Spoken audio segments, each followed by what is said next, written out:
ओम शांति। आज दिनांक 27 अप्रैल 2022। बाबा ने महावाक्य में हम बच्चों को जो शिक्षाएं दी उनका मनन करेंगे। आज बाबा बोले, मीठे बच्चे, श्रीमत पर चलकर अपने कर्मों को सुधारो, विकर्मों को भस्म करो। माला का दाना बनना है तो एक बाप के सिवाय दूसरा कोई याद ना आए। श्रीमत पर चलकर अपने कर्मों को सुधारो, विकर्मों को भस्म करो। माला का दाना बनना है तो एक बाप के सिवाय दूसरा कोई याद ना आए। अर्थात हमारा पिता निराकार परमात्मा इस धरा पर अवतरित होते हैं। ब्रह्मा तन का आधार लेकर हम बच्चों को श्रीमत देते हैं। कर्म अकर्म विकर्म की गुह्य परिभाषा बताते हैं। तो जब हम उस पिता परमात्मा पर निश्चय करते हैं और उस पिता परमात्मा की श्रीमत पर चलते हैं तो हमारे कर्म स्वतः ही श्रेष्ठ कर्म होने लगते हैं और उस पिता परमात्मा की याद हमारे द्वारा किए गए 63 जन्मों के विकर्मों को भस्म कर देती हैं। तो बाबा कहते कि श्रीमत पर चलो, कर्म सुधारो, विकर्मों को भस्म करो। माला का दाना बनना है तो एक बाप के सिवाय दूसरा कोई याद ना आए। तो याद भी ऐसी हो, श्वासों श्वास निरंतर, कि अंत समय जब हो, जब एक बाप के सिवाय कुछ भी याद ना हो। अभी से अभ्यास, हर संबंध उस बाप से स्थापित करना, हर संबंधों से जो प्राप्तियां होती हैं उन प्राप्तियों को अनुभव करना। क्योंकि जिससे कोई प्राप्ति होती है वो सहज और स्वतः याद होता है, उसमें मन बुद्धि लगी होती है। तो यही बाबा श्रीमत देते कि अब कर्म सुधार लो, याद से विकर्मों को भस्म करो और ऐसा पुरुषार्थ करो कि माला का दाना बनना है। तो अब बाबा समझाते हैं, अगर माला का दाना बनना है तो ऐसी अवस्था चाहिए। विश्व का मालिक बनना कोई कम बात नहीं है। अच्छे अच्छे बच्चे भी जानते हैं कि हमसे यह गलती हो गई, तो फिर बाबा को बताकर, बाबा से सच्चे रहकर माला का दाना बनने का पुरुषार्थ करना है। ज्ञान और योग ठीक रीति नहीं होगी तो धर्मराज के मोचरे खाना पड़ेंगे, अर्थात सजाएं भोगनी पड़ेगी। आज बाबा ने प्रश्न किया। बाबा बोले, किन बच्चों की रक्षा बाप स्वतः करता है? किन बच्चों की रक्षा बाबा स्वतः करते हैं?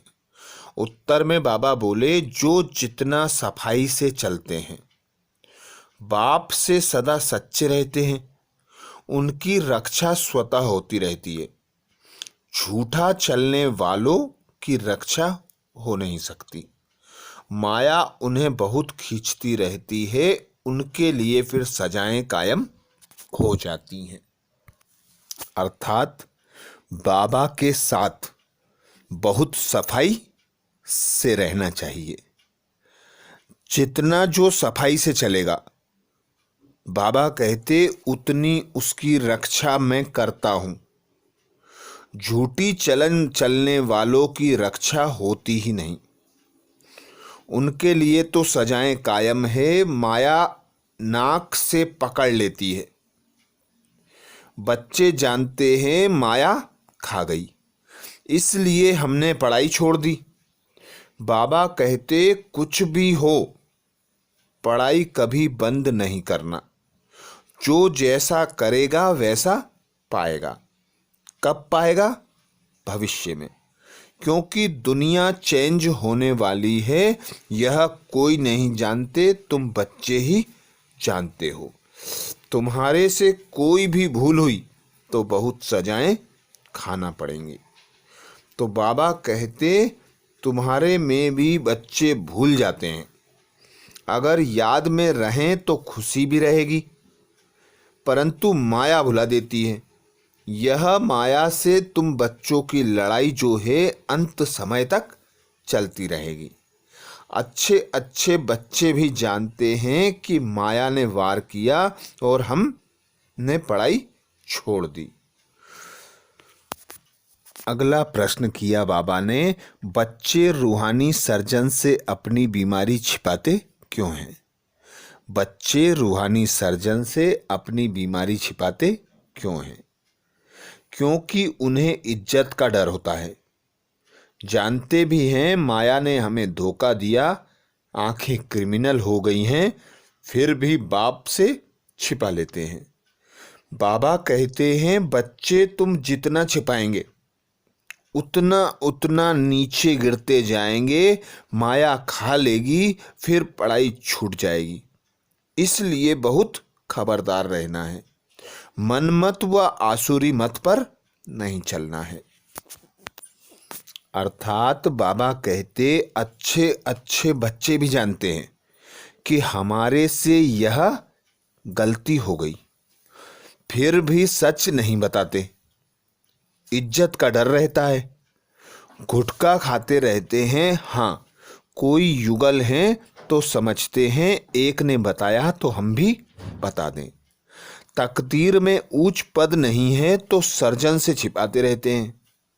जितना जितना छिपाएंगे उतना उतना नीचे गिरते जाएंगे। आंखें क्रिमिनल पने को छोड़ती नहीं हैं। कोई तो बहुत अच्छे बच्चे हैं जो कभी एक बाप के सिवाय दूसरे किसी को याद नहीं करते। जैसे पतिव्रता स्त्री की अवस्था होती है, वैसे ही तुम बच्चों को बनाना है। तो बाबा समझाते कि तुम बच्चों को सच्चाई सफाई से रहना है। सर्जन को एक एक बीमारी बताना है। ऐसे नहीं कि वह जाननहार है। अर्थात बाबा तो जानी जाननहार है, वह सब जानते हैं, वह खुद हमें दवाई देंगे। नहीं, बाबा कहते, मैं शिक्षक हूँ, मैं तुम्हें मार्ग बताता हूँ, पर जितना जितना तुम बाप से सच्चे और सफाई से रहोगे उतनी तुम बच्चों को बाप की मदद मिलेगी और गुटखा खाने से, माया के वार से बच जाएंगे। तो बाबा कहते, जैसे तुम आत्माएं शरीर धारण कर बातचीत करती हो, बाप भी इस तन द्वारा अर्थात ब्रह्मा के तन का आधार लेकर हम बच्चों को डायरेक्शन देते हैं। और जो बच्चे बाप के डायरेक्शन पर चलते हैं वे स्वयं का ही कल्याण करते हैं। तो बाबा की श्रीमत पर चलने वाले बच्चे खुद का कल्याण करते हैं। बाप समझाते रहते हैं, श्रीमत बताते रहते हैं, फिर कहते हैं टीचर की सुने व ना सुने, वह तो उसके लिए ही फायदा और नुकसान करते हैं। नहीं सुनेंगे तो फेल हो जाएंगे, और जो अच्छी रीति सुनकर श्रीमत पर चलेंगे वे ऊंच पद पाएंगे। बाबा कहते, सन सोज फादर। तो बाप को, रूहानी बाप को फॉलो करना है तो जन्म जन्मांतर के पाप कट जाएंगे, उच्च पद प्राप्त हो जाएगा। बाबा की श्रीमत पर चलकर, बाबा की याद में रहकर उनके पूरे वर्षे का अधिकारी बन जाना है। अर्थात अभी बाबा कहते, तुम बच्चे हो संगम युग पर, तुम बच्चों को बाप की श्रीमत मिलती है। तो जितना जितना तुम बच्चे पुरुषार्थ करेंगे उतना उतना ऊपर जाएंगे। बाबा रास्ता बताते हैं। बाबा कहते हैं स्वर्ग के लिए पुरुषार्थ करो। त्रेता के लिए पुरुषार्थ करने का बाबा नहीं कहते। बाबा कहते लक्ष्मी नारायण के तख्त नसीन बनो। पर ड्रामा अनुसार जिन बच्चों ने कल्प पहले जितना किया था उतना ही करेंगे। ना पास होने वाले ना पास होंगे। जो स्वर्ग के मालिक बनते हैं वही पुरुषार्थ करेंगे और इम्तिहान में पास होंगे। और जो बच्चे ड्रामा अनुसार प्रजा में जाएंगे वे बच्चे माया से हार खाकर ट्रेटर बन जाते हैं, कांटा बन जाते हैं। एक दो को कांटा चुभाते हैं। माया बड़ी चुंबक है, अपनी ओर खींचती रहती है। ऐसे बना देती है कि बच्चे जंगल में चले जाते हैं, कांटे बन जाते हैं, एक दो को दुख देते हैं। पर बाबा अपनी ओर खींचते हैं और बाबा कहते हैं फूल बनो, एक दूसरे को सुख दो, कभी किसी को दुख नहीं देना है। बाप बच्चों को ऊपर चढ़ाने के लिए कितनी मेहनत करते हैं, परंतु कोई कोई बच्चे मानते नहीं हैं कि बाबा हमको पढ़ाते हैं। अच्छे अच्छे भी माया के चंबे में आ जाते हैं। माया पूरा वश कर लेती है, परंतु फिर भी एक बार जो ज्ञान सुना है तो स्वर्ग में आएंगे जरूर, परंतु ऊंच पद नहीं पाएंगे।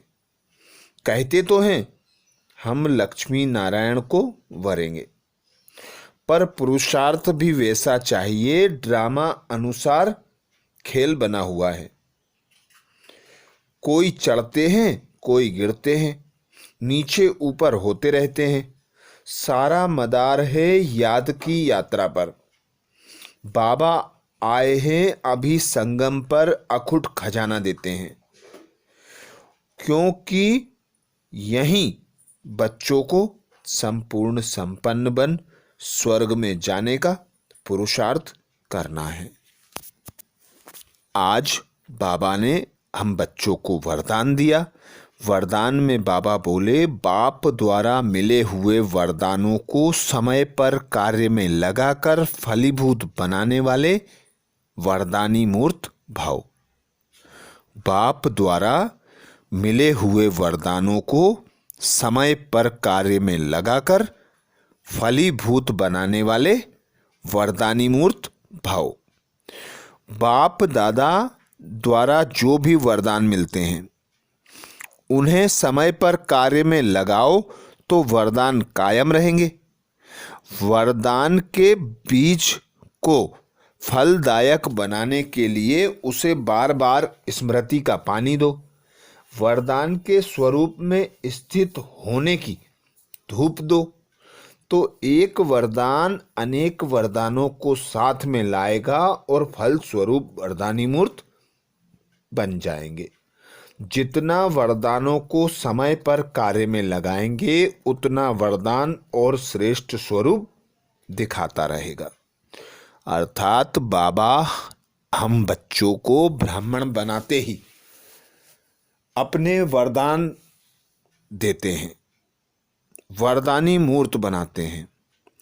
पर वरदानी मूर्त बाबा कहते वे बच्चे बनते हैं जो सदा वरदानों को स्मृति में रखते हैं, उन्हें कार्य में लगाते हैं। जितना जितना बच्चे वरदानों को कार्य में लगाते हैं, स्मृति में रखते हैं, उतना उतना वरदान बच्चों को प्राप्त होता है और उसका ज़्यादा स्वरूप बच्चों को मदद करता है। तो बाबा कहते स्मृति का पानी दो, स्वरूप में स्थित होने की धूप दो। जिस प्रकार हम देखते हैं कोई खिलाड़ी है, वह कोई खेल खेलता है, उस खेल की वह जितनी प्रैक्टिस करता है उतना खेल में वह निखरता जाता है। ऐसे ही बाबा कहते, जो वरदान में देता हूं उसे स्मृति में रख, उसे कार्य में लगाओ, कार्य में लगाकर उसके अनुभवी मूर्त बनो, तो एक वरदान अनेक वरदानों के साथ तुम्हें प्राप्त होगा और तुम उनके प्रयोग द्वारा वरदानी मूर्त बन जाओगे। स्लोगन में बाबा बोले, अटेंशन नेचुरल हो तो टेंशन स्वतः खत्म हो जाएगा। अटेंशन नेचुरल हो तो टेंशन स्वतः खत्म हो जाएगा। अर्थात बाबा हम बच्चों को सदा श्रीमत देते, स्वचिंतन करो, स्वदर्शन चक्र चलाओ, अपनी कमी कमजोरियों को, अपनी खामियों को खत्म करो और उस पिता परमात्मा से सर्व संबंधों की अनुभूति करो, सर्व प्राप्तियां करो, तो कभी तुम बच्चों को टेंशन हो नहीं सकता, खुशी का पारा चढ़ा रहेगा।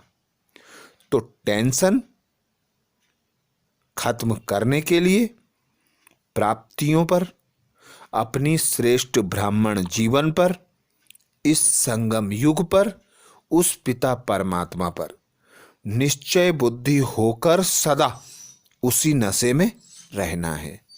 ये थे बाबा के महावाक्य। अच्छा, ओम शांति।